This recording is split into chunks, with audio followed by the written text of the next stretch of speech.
mereka, orang-orang yang bukan pribumi Indonesia, menganggap kita pribumi Indonesia adalah sebagai budak-budak mereka.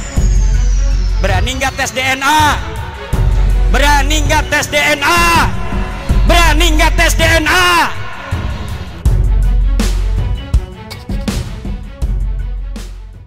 Assalamualaikum warahmatullahi wabarakatuh. Saudaraku yang dirahmati Allah, setelah sekian series doktrin-doktrin Habib kita tayangkan, para muhibin pembela habaib mulai lelah berkomentar dengan nada emosi, cacian dan sumpah serapah.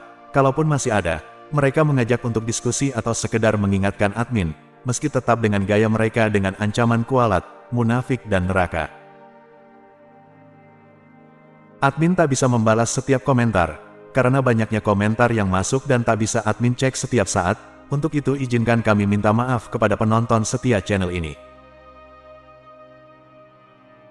Tesis Kiai Imaduddin setelah sekian lama tak ada yang mampu mematahkan, menyangkal, ataupun membantahnya. Meski banyak yang berusaha membantahnya, salah satu contoh adalah Gus Lumail yang masih aktif sampai saat ini. Terbaru Gus Lumail menyatakan jika Kiai Imaduddin berdusta, dengan videonya yang berjudul kedustaan, dalam tanda kutip, Kiai Imaduddin dan Kiai Abdul Rozak. Tak berselang lama Kiai Imaduddin langsung menanggapinya, dalam sebuah tulisan dengan judul yang sangat tegas. Gus Lumail berdusta, tanpa tanda kutip. Kita sampaikan sedikit tulisan terbaru Kiai Imaduddin menjawab pernyataan Gus Lumail. Gus Lumail berdusta, tanpa tanda kutip, ketika menyatakan penulis mengatakan nasab Ba'alawi hanya diitsbat mimpi-mimpi. Kenyataannya, dalam tulisan penulis, tidak pernah ada kata, hanya. Sebelum mengutip tulisan Muhammad Khirit tentang diitsbatnya nasab Ba'alawi oleh mimpi-mimpi, penulis telah mengutip tulisan Muhammad Khirit tentang usaha Ali Bajadid mengitsbat nasabnya ke Irak, ke hadapan para kodi. Menurut Kiai Imaduddin, kisah itu fiktif belaka, karena diceritakan dengan referensi yang terputus di Al-Jauhar Al-Syafaf 855 Hijriyah, yaitu kitab fenomenal abad ke-9 perintis konstruksi nasab Ba'alawi, berserangkai bersama Al-Burqo Al-Mushiko 895 Hijriyah. Sementara jarak antara Al-Jauhar Al-Syafaf dengan kejadian itu terbentang interval 235 tahun. Kisah itu diciptakan hanya untuk jawaban apologetik. Yang penulis kira, di masa Al-Jauhar Al-Syafaf dan masa Khirit itu, pertengahan abad 10, nasab Ba'alawi penuh dengan gugatan. Penulis tidak bisa disebut berdusta, walau dengan tanda kutip, karena kisah diitsbat mimpi itu benar adanya, diriwayatkan oleh Muhammad Khirit dalam Al-Ghuror. Sementara itu Gus Lumail berdusta, dengan tanda kutip, ketika menyebut bahwa Khirit menyebut nasab Ba'alawi telah diitsbat banyak ulama. Karena, sebenarnya Gus Lumail tahu, ketika Khirit mengutip Al-Khatib dalam Al-Jauhar Al-Syafaf, Al-Khatib menyebut nama-nama ulama yang mengitsbat nasab Ba'alawi tersebut tanpa referensi. Ada 17 nama-nama ulama yang disebut Khirit telah mengitsbat Ba'alawi sebagai syarif berdasarkan bait-bait syair dari Habib Abu Bakar bin Abdullah bin Abu Bakar. Dari 17 nama ulama yang disebut Khirit itu, benarkah mereka semua telah mengitsbat nasab Ba'alawi sebagai keturunan Nabi Muhammad? Dengan yakin Kiai Imaduddin mengatakan tidak. Ada yang hanya dicatut namanya saja.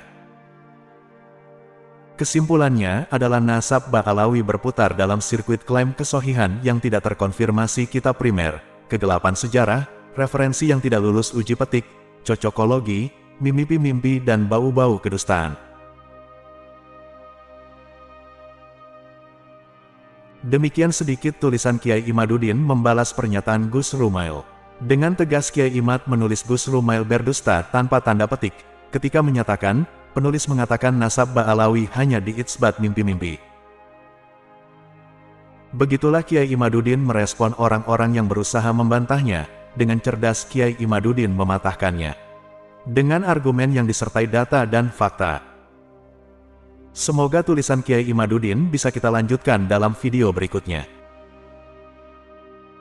Dalam video kali ini kita akan menyimak doktrin Habib keturunan imigran Yaman. Qul la as'alukum alaihi ajran illal mawaddata fil gurba. Qul, Katakan hai Muhammad kepada semua umat-umatmu, umumkan kepada mereka semuanya, la as'alukum alaihi ajron. Aku, yaitu Nabi Muhammad, tidak meminta upah dari setiap perjuangan-perjuangan yang telah aku lakukan. Aku, yaitu Nabi Muhammad, tidak pernah meminta bayaran dari setiap pengorbanan-pengorbanan yang telah dilakukan oleh Nabi Muhammad. Kecuali satu doang, kata Nabi, sebaik-baik cara untuk membalas dari setiap perjuangan Nabi Muhammad, untuk membuktikan rasa cinta kita kepada Nabi Muhammad, al-mawaddata fil gurba. Hormati, sayangi, cintai anak keturunan Nabi Muhammad sallallahu alaihi wasallam, yaitu para habaib.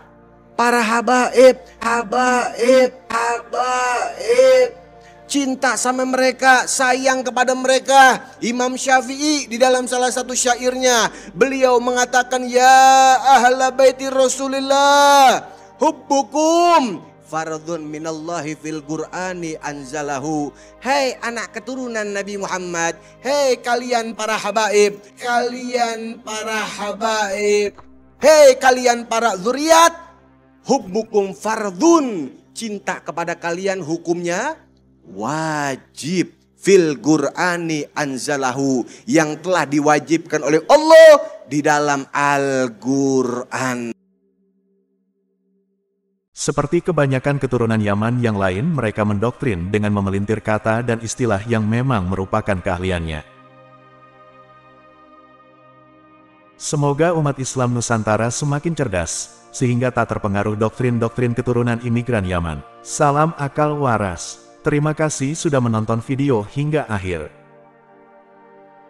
Kritik dan saran bisa di kolom komentar. Wassalamualaikum warahmatullahi wabarakatuh.